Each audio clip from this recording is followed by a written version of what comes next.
Cumprimento a igreja com a paz do Senhor, amém? Amém. Vamos abrir nossa Bíblia no primeiro livro de Reis, capítulo 17, versículo 8. A viúva de Sarepta. Então veio a ele a palavra do Senhor dizendo: levanta-te e vai a Sarepta, que é de Sidom, e habita ali. Eis que eu ordenei ali a uma mulher viúva que te sustente. Então ele se levantou e se foi a Sarepta. E chegando à porta da cidade, eis que estava ali uma mulher viúva apanhando lenha. E ele a chamou e disse: traze-me, peço-te, numa vasilha, um pouco de água que beba. E indo ela buscá-la, ele a chamou e lhe disse: traze-me agora também um bocado de pão na tua mão. Porém ela disse: vive o Senhor teu Deus, que nem um bolo tem, senão somente um punhado de farinha numa panela, e um pouco de azeite numa botija. E veis aqui, apanhei 2 cavacos e vou prepará-lo para mim e para o meu filho, para que o comamos e morramos. E Elias lhe disse: não temas, vai e faze conforme a tua palavra. Porém, faze disso primeiro para mim um bolo pequeno, e traze-mo para fora. Depois farás para ti e para teu filho. Porque assim diz o Senhor Deus de Israel: a farinha na panela não se acabará, e o azeite da botija não faltará, até o dia em que o Senhor dê chuva sobre a terra. E foi ela e fez conforme a palavra de Elias, e assim comeu ela e ele e a sua casa muitos dias. Da panela a farinha se não acabou, e da botija o azeite não faltou, conforme a palavra do Senhor que falara pelo ministério de Elias. Amém? Senhor nosso Deus e nosso Pai, Pai do nosso Senhor e Salvador Jesus Cristo, Senhor, eu quero te agradecer pela oportunidade de estar novamente na tua casa de oração, a pregar a tua palavra nessa noite, Senhor. Obrigada, Senhor, porque o Senhor nos deu força para chegar na tua casa. E obrigada porque quando nós chegamos aqui, meu Pai, o Senhor já estava nesse lugar. Continua, meu Pai, falando conosco agora através dessa pregação, que o Senhor mesmo preparou nos altos céus. Usa os meus lábios nessa noite, meu Pai, para edificar não só a sua casa, mas também a minha vida. E eu já te agradeço por isso em nome de Jesus. Fala só, o Senhor é Deus. Fala só, Jesus Cristo é o Senhor. Aplauda o nome santo do Senhor, a igreja pode se sentar. Aleluia. Aqui, irmãos, é praticamente o começo do aparecimento de Elias na Bíblia. Elias, ele surge como profeta para ser boca do Senhor em Israel, quando o rei Acabe sobe ao trono, ocupando o lugar do seu pai, o rei Onri. E ele, ao entrar no trono de Israel, ele se casa com uma mulher chamada Jezabel, que era uma princesa fenícia, que adorava Baal, e ele traz essa mulher para dentro de Israel, e como nós conhecemos a história do casal, Acabe começa a ser dominado por Jezabel, porque ela era uma mulher de temperamento muito forte, e Acabe era um homem que não tinha uma personalidade que se sobressaísse diante do reino. Ela era uma mulher dominadora. Nessa situação aí surge o profeta Elias. A Bíblia fala que ele era um tisbita dos moradores da cidade de Gileade. Não tem mais nada que fale a respeito da família de Elias. Ele surge. Ele surge por quê, irmãos? Porque quando Acabe toma essa decisão, Deus levanta alguém para se contrapor a ele e para defender o povo de Israel daquela mulher. Então, a função de Elias era confrontar Acabe, confrontar Jezabel e começar ali a mostrar os erros do rei diante do povo e também contra Deus. E aqui antes, irmãos, dessa passagem da viúva, nós vamos ver que quando ele se levanta contra Acabe, por causa desse casamento, ele fala que vai ficar sem orvalho e sem chuva em Israel durante muitos dias, conforme a palavra do profeta. Ele fala conforme a minha palavra. A autoridade desse homem era tanta, irmãos, que a gente não sabe mais nada a respeito da vida dele, mas ele surge como uma grande autoridade do Senhor, cheio do poder de Deus, que até, irmãos, irmãos, a chuva obedecia a ele. Ele falou: não vai chover, durante muitos dias nem orvalho vai cair, conforme a minha palavra. E por causa dessa profecia, Acabe se levanta contra ele e começa a perseguir. O Senhor fala: ó, vai para o ribeiro de Querite, se esconde lá, fica lá, porque eu vou dar ordem aos povos que te sustentem. E ele se esconde nesse lugar mandado pelo Senhor. E a Bíblia fala que de manhã os povos vão bater ele levando pão e carne, e à noite também os povos vão lá levando pão e carne. Até que, irmãos, por causa da seca ocasionada pela própria profecia de Elias, a água do ribeiro se seca. E Deus, irmãos, que sustenta a palavra do profeta, Deus não fez com que aparecesse água no ribeiro, não. Deus continuou sustentando a palavra de Elias. O ribeiro secou e Deus fala para ele: olha, agora eu quero que você vá até Sarepta, que é em Sidom. Era uma cidade que existia em Sidom, porque eu já ordenei a uma mulher viúva que te sustente quando você chegar lá. Ou seja, Deus retira Elias dali daquele lugar que ele não tem mais condição de se manter e leva ele para outra cidade, e lá ele já prepara alguém para sustentá-lo. Quando ele chega na cidade, como nós vemos aqui, ele avista a viúva logo na entrada. E pelo que nós observamos, a cidade não está passando por uma situação muito boa. Por quê? Por causa da seca. Não ia cair chuva lá no ribeiro, e também não estava chovendo em Sidom. E se não estava chovendo, não tinha alimento. Mas Deus falou: pode ir lá, que eu vou ordenar uma viúva que te sustente. Deus é assim, irmãos. Deus, ele não olha para as circunstâncias. Deus, ele decreta e está decretado. O ser humano pode olhar e falar: tem jeito de sair nada daí não, mas se Deus falar que vai sair, vai sair. A gente pode não estar até olhando, mas a providência do Senhor já está agindo naquela situação, mesmo que a gente não esteja enxergando nada. E ele vai debaixo da ordem de Deus. Quando ele chega, ele vê o quê? Uma mulher viúva pegando lenha. E ele vai até ela, pede um pouco de água, e quando ela se volta para pegar água, ele fala: aproveita e traz um bocado de pão na tua mão para mim. Aí começa a primeira situação, porque a mulher vira para ele e fala: olha só, eu não tenho nem um bolo para te dar.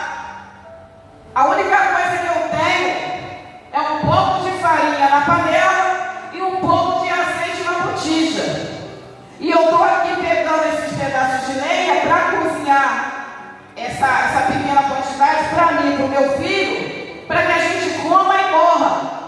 Ela queria dizer o quê? Vai ser a nossa última refeição, porque depois que a gente fizer aquela sobra ali, não tem mais nada. Ou seja, ela já decreta a própria sentença dela sobre a vida dela e sobre a vida do filho. Mas aí a gente observa o quê? Deus falou que: olha, Elias, vai para Sarepta, que eu já ordenei lá uma mulher viúva que te sustente. E quando o profeta chega e pede comida para a viúva, ela fala simplesmente: não tenho.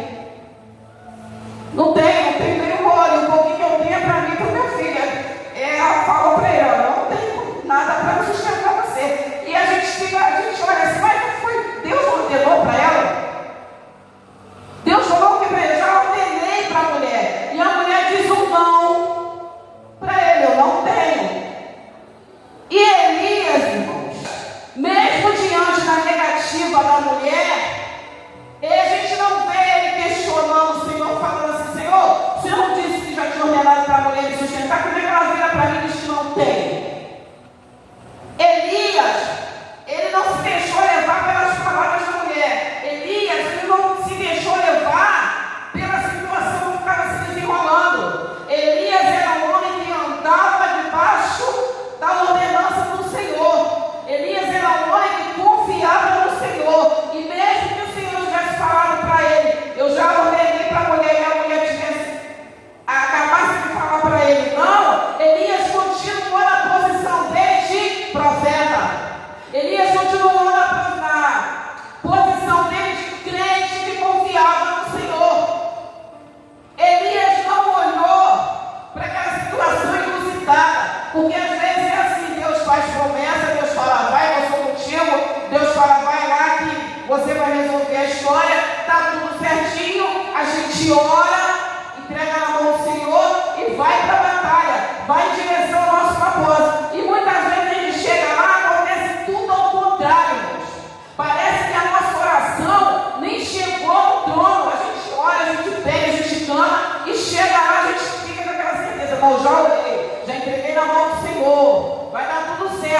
chega lá, irmãos, a gente recebe um não desse tamanho. Mas aí, irmãos, é que é a hora da gente mostrar para o Senhor e para a gente mesmo que a gente continua sendo um crente fiel. Que as tribulações vão vir, mas a gente tem que perseverar, a gente tem que ter bom ânimo. Quando Elias vê o não dela, Elias não questiona. Elias fala assim para ela: olha só, assim te diz o Deus de Israel, não temas. Elias nem se abala com a negativa da mulher. Elias nem questiona. Ele saiu do ribeiro de Querite debaixo de uma palavra de um Deus que ele conhecia muito bem. A gente não conhece a história de Elias, mas Elias assuste ali em Israel como um homem cheio do poder de Deus e cheio de confiança. Um homem que, quando falou para a chuva, você não vai cair, Deus ensinou embaixo. Ele, em um minuto, a gente vê ele sair da postura dele, se abalando diante do não dele. A única coisa que ele tinha no coração é o quê? Deus falou que ela vai me sustentar. Ela pode estar falando até que não, mas ela vai. Aleluia. E ele vira para ela e fala assim: te diz o Deus de Israel, não temas, faça conforme a tua palavra. Vai lá, faz o que você disse que ia fazer, o que você tem lá de sobra, né? Faz conforme você disse, só que antes, aleluia, você vai fazer um bolo pequeno para mim. Desse pouco aí que você tem, você vai fazer um bolo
Aleluia. A nossa confiança no Senhor, diante de qualquer situação que apareça na nossa vida. Como é que a gente vai se comportar quando a gente fizer nossos planos debaixo da direção de Deus e esses planos por acaso não ocorrerem como a gente quer? Outra coisa que eu estava falando, voltando para o assunto da mulher, da palavra se cumprindo na vida dela. Nós vemos esse exemplo acontecer, irmãos, com o rei Artaxerxes e Neemias. Quando Neemias coloca no coração de ir lá para Jerusalém, levantar os muros que estão queimados a fogo, o rei tinha todos os motivos para não deixar ele ir. Neemias era um copeiro de confiança que comia e bebia tudo que vinha para o rei, ele experimentava. Então Neemias era uma pessoa importante dentro do palácio. Artaxerxes podia falar o que? Neemias, tudo bem, mas eu vou arranjar outra pessoa para mandar no seu lugar. Eu vou arranjar uma pessoa, arranja uma pessoa de confiança para ir lá fazer isso, mas você não vai. Mas Neemias orou e entregou na mão do Senhor, confiando na oração que ele fez. E quando ele chega perto do rei triste, por causa do que estava acontecendo, Artaxerxes fala o que para ele? O que você tem? Você tem tristeza de alma. E na mesma hora que ele escuta essa palavra, a Bíblia fala que ele faz uma oração rápida. E quando ele faz uma oração rápida, o rei vira para ele. O rei tinha tudo para não deixar ele ir, não sair de perto dele. Vira para ele e fala: o que você precisa para ir fazer o que você deseja? É a palavra do Senhor se cumprindo na vida daquele que confia nele. Então, quando Deus decreta, irmãos, algo na vida de uma pessoa, ou porque a gente ora, ou porque a gente pede, ou porque Ele mesmo resolveu fazer isso, Deus ele vai sustentar a palavra dele. Neemias orou, pediu, clamou, e Deus liberou. O rei abriu mão para que ele fosse. O rei estava sendo usado pelo Senhor e não sabia. Quando ele fala assim, era Deus trabalhando na vida dele, fazendo com que ele concordasse. Foi a mesma coisa que aconteceu na vida da viúva. Ela não sabia, mas Deus já estava trabalhando na vida dela.